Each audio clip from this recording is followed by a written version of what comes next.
Hi, everybody. I just got back from our local powwow. They have a powwow every year around this time. Our Cheetah Day powwows. I didn't go. I'm sitting still because we lost a family member. When we lose a family member, we usually don't go out to community events or anything like powwows, basketball games, stuff like that. We just kind of sit still and take care of ourselves and kind of because we are, we don't want to hurt anybody or be hurt by because people tend to not sometimes they don't watch their words or something, and then you end up getting hurt. Anyways, enough of that. I went down because every year there's a stand down there, and they're called Rico's Tacos, and they have the best tacos.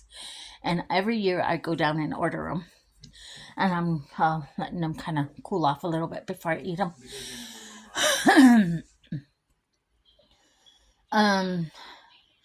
My daughter saved me because I couldn't get connected to Mint Mobile yet.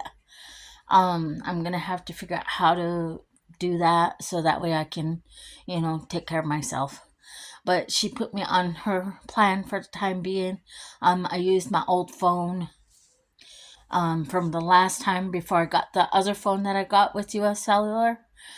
This is my old phone, and so sometimes when you're in crisis mode or you're in um when you're like going through divorce or like I am, sometimes you have to sacrifice and not get the new shiny things. I didn't have to pay for anything, just the service fee of $10. So I have a phone. And so I'm thankful for that. I'm thankful that I had this old phone and was able to hook up to it so that way I could that I'm able to use it and I'm able to have phone service for a while. And then later on, when I save some money up, then I can buy me a different phone. It's better to buy with cash or with debit than it is to buy on credit, because you always tend to pay more when you get it on credit or you finance stuff. Usually you end up paying interest, and so I don't want to do that. I would rather just pay up front, pay for my phone, pay it in full, because your phones don't last that long anyway. The last phone I had, it went out and I ended up still having to pay for it like 6 months after I had already, I had already, it was gone. I don't know, in cell phone heaven, and I was still paying for it, and I don't want to do that. I want to be able to pay for my phone in full and not have to worry about getting it on credit.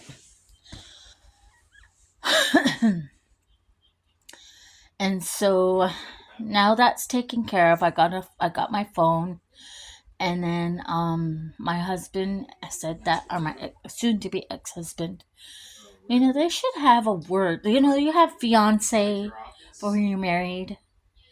So why don't you come up with a word for a soon to be ex-husband? That's just in my thinking. I know it. I could still say he's my ex-husband, but um, he's not my ex yet. And we're still yet trying to separate all our finances and all of our everything. Mainly what's going on is he's passing back my bills to me. When he married me, he took over all my bills, and I was able to take care of my kids without worry, and I was able to spend money on them however I saw fit. And so he's just pretty much handing all the bills back to me. My phone bill, my light bill, my well, I got my car payment already. Everything's just getting transferred back into my name. And so I was trying to get him to get us to move over to his tribe so that he could have more benefits and be able to take care of me. But when you're dealing with A and D problems, it's not that easy. That's what I was dealing with. And I myself do share in a little bit of spirits every now and then, but I'm not like all the time. I don't drink like every weekend or every day, or usually just on special occasions. Um, I don't really care for it. I don't care for the um, loss of control and the loss of my own senses. I can't handle being out of control. And so I just refrain from it. I don't smoke. I don't. It's not cigarettes, not the other stuff, the M stuff, or any recreational stuff. I'm definitely don't want to do any of that. I see what it does to people. I don't want to go there. But he's I don't know how he's doing now. If he's drinking or not. But before he got with me, he was an everyday drinker. He had to go to the hospital once when he first got with me, and when he did that, I got scared and I told him I didn't want to lose him to that. But what I didn't know is that he hid his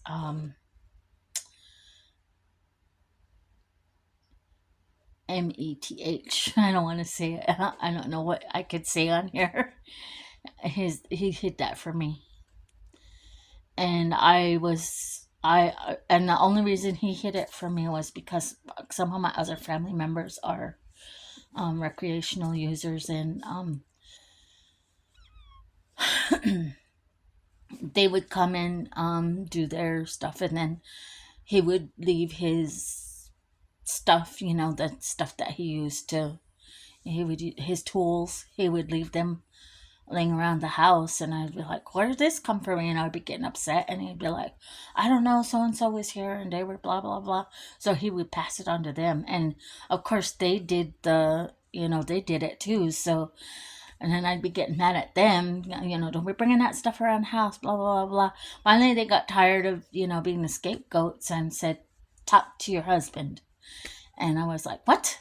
And when you love somebody, you tend to just see them with that unconditional love, and you don't see that kind of stuff. You didn't think that oh no, that that wouldn't be them. And then after they said that, then I started watching him, and I started looking for the signs and stuff, and I had to get after him and tell him not to do that anymore. And it would last for maybe about 6 months tops, and then he'd go ahead and do it. And then I'd get after him and he'd be all right. Then he'd fall off again. And so I'd have to talk with him. And then recently, like within the last 2 months, he was just getting and then coming down, and then getting and then coming down. And and then I started finding his tools around the house, and my granddaughter just happened to be around, and I was just like, this is unacceptable. And then that should have been my rock bottom and my bottom line with it. But what happened was someone inboxed me and showed me a message that he sent to somebody else, and it was a very flirtatious message. And those two things put together became my bottom line. I couldn't do it anymore. And as time is going on, I mean, it's only been a week and a half that I kicked him out, and I'm starting to get that lonely feeling and that frustrated feeling because bills are coming, and I need gas, I need toilet paper, I need garbage bags, I need and I really shouldn't have went and got these tacos. I really shouldn't have, but I that was just an every year thing, and I thought, well, I'm gonna go get it.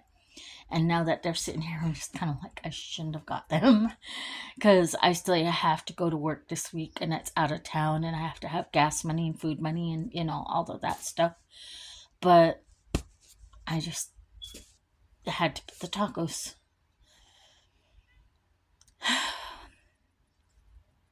So, needless to say, I have a phone, which I didn't have to spend but $10 on. I bought me some tacos. I paid for gas today, which was $30. I bought toilet paper and some garbage bags, which came up to $17. And I think that's it. Um, I'm still yet looking for twine, and I'm frustrated because the store that carries it is closed right now. And I could be making necklaces or earrings to, make extra money so that way I'm not suffering so much. But I'm just, uh, I'm just kind of frustrated because I can't get the stuff that I need to make the money that I want. But I just have to be patient and just go. What is that? What is scorched earth? I gotta go scorched earth for a little bit, for a few days until I am able to get back on my feet and do what I need to do to make the extra money. Because I got the tools, some of the not the tools I was talking about, but I got like the needles, and I got some thread, but I don't have the waxed twine that I want. And I might just have to go online and order it because I'm just not able. When I'm up and around, everything's closed, or everything is too far away for me to drive. So I think I'm just gonna have to order it online and wait for it to come in the mail, which might be cheaper. Who knows? Maybe I might find a cheaper price by ordering it offline. But yeah, I guess that was my message today, though, is just to be patient and be have grace for yourself, because there's going to be times when you're going to mess up. You're not going to do this perfectly. You're not going to do it, how others see it. You're going to have to figure out your own trail, your own path. Sometimes it's not going to be the same as the next person's, and you're going to have to sometimes make do with what you got. I mean, if you need something, go shopping in your own closet type thing. Don't always expect to get brand new things, because when you're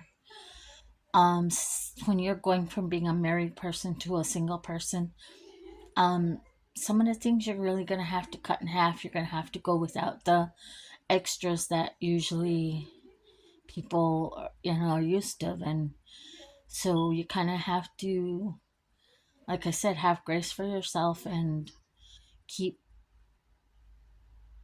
keep positive as you can. I mean, it's kind of frustrating. I mean, I felt myself getting irritated on the way home, and I couldn't figure out why. I was like, why am I being so irritable? And it might have been the heat. First of all, it's kind of hot outside, but I have AC, so I don't know if that's what it was, if that was the real reason. I had to get me some water. But I just found myself getting irritable, and I couldn't figure out why. And I think it is the fact that I had to accept that I wasn't getting a sparkly, shiny new item. I was using something that I already had, and um, I'm thankful. I'm thankful. I have to be thankful because I was able to use an older phone, and if I have to do without the extra social media like TikTok and Facebook and um, Instagram, I'm willing to do it because this phone is really old. I think I've had this phone for 2 years, and a lot of it is really slow. And so I think I'm gonna have to just literally go scorched earth on my phone too and just use it for making phone calls and my YouTube. I definitely can't go without my YouTube. I could go without Facebook and TikTok and Instagram for a while. Um, just so that way I don't have to be. The only thing is, I wouldn't be able to go without Messenger because a lot of people use my Messenger. So I could keep my Messenger, but I just can't do Facebook because I think that it's taken a lot of time away from things that I could actually be doing to actually be making the extra money that I can to get myself out of this debt. And I'm actually thinking about selling my van so that way I can catch up on some of my bills. And because my van is really old, it's a 2010 Honda Odyssey. Both doors are broke. Both the sliding doors are broke. They don't work. We have to crawl into the front or into the back of the van, and it's really inconvenient. And so I'm thinking about um either downsizing to a car or just getting a whole new another whole new vehicle. I'm not sure yet. I don't think I'm gonna get very much for my van. I probably the most I can get out is maybe 1,000. But like I said, the doors are broken. Um,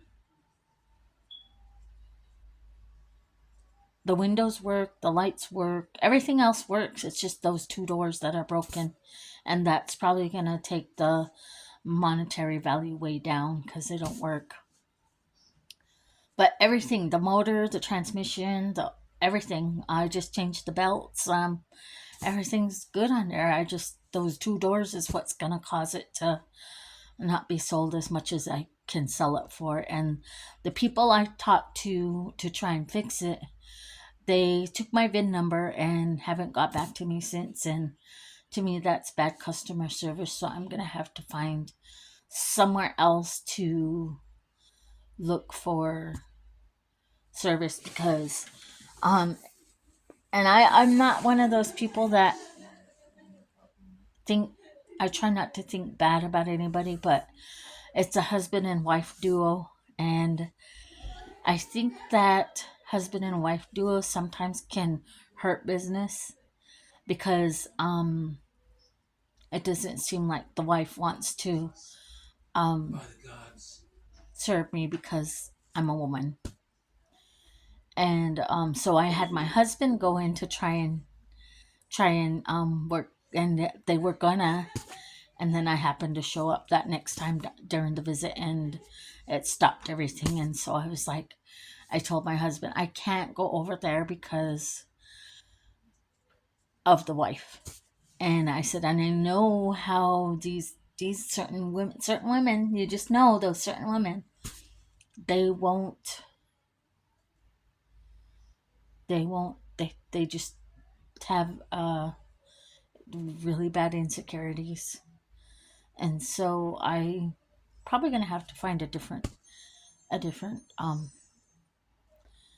company to go through to either if I'm gonna fix those doors or fix it myself. And I did actually look up YouTube videos on how to fix my door. But the problem was that it was in a wreck and the door jamb, the door on the top, it's kind of where it goes slides across to close. It's got dents in it from when it was ran into in the back. Must have got rear-ended because the back is, I mean, the door is kind of bent in a couple places. So I don't know. It might not even be fixable. Probably just have to close them and not use them. Um, Someone can buy it and use it as a cargo van. Just put everything in through take out the seats and make it a cargo van because it's not really a passenger van anymore. The two front seats are okay, but if you want other passengers in your car, they have to crawl through the back door or the front doors. And Might be good for a college student, they can handle that, but I don't know. I'm just frustrated because those doors can't get fixed. But yeah, I was just got on here to brainstorm about stuff and think about stuff. But in order for me to sell my van or to even get it sold, I have to clean the van off, and that's a lot of work because I live in my van. And so there is everything paperwork. I've got blankets on there. I've got my oil. I got my shampoo. I got my coolers. I've got everything on there. And it's going to take me a lot of work to clean it off. It's going to probably take me a good couple days. And it's hot. I don't know if I want to do it in this weather. So if I could, I would just trade it in. But I know that's not possible. So I might just empty it out and not really clean it and just sell it like that. I don't know. I'm just like, right now, I don't have, because of the depression that I'm going through, because of the anxiety, because of the frustration and everything, I just don't have any energy to do all the extra things that need to be done, like deep cleaning a van, detailing it. That's gonna take a long time. I mean, I bet I went out there and I was trying to spray it off, and I was like, maybe I just spray it off, it'll be all right. And I started noticing like all the bugs that are all on the front of the car. So I was sitting there scrubbing it, and then my daughter comes out, and because I'm the only one with tags on my rig, hers don't have tags yet, and it's not in her name yet. So I'm the only car that has tags. So anytime they need to go out of our reservation, I have to drive my car so we don't get stopped. And I'm the only one with license. So anytime we have to do something, I have to stop what I'm doing and go give them a ride or let them use my rig. And it's just, I'm like, why can't you get your license? Why can't you just get your license? But I'm just but then like that they have their own insecurities and stuff, and I just have to be patient, and I have to have grace, and I have to have patience. So I take a deep breath and just okay, everything's gonna be okay, everything is gonna be all right, we're gonna make it through this. But I'm gonna go because I'm gonna go turn my AC on, and then I'm gonna turn my phone, or I'm gonna download this video, and I'm gonna eat my tacos and drink my pop, or finish my water anyway, and then drink my pop. And because I'm just rambling on about things that are in my head. So I want you guys to have a good rest of your weekend, and we'll talk to you guys again maybe tomorrow if I have something else to talk about. All right, stay awesome.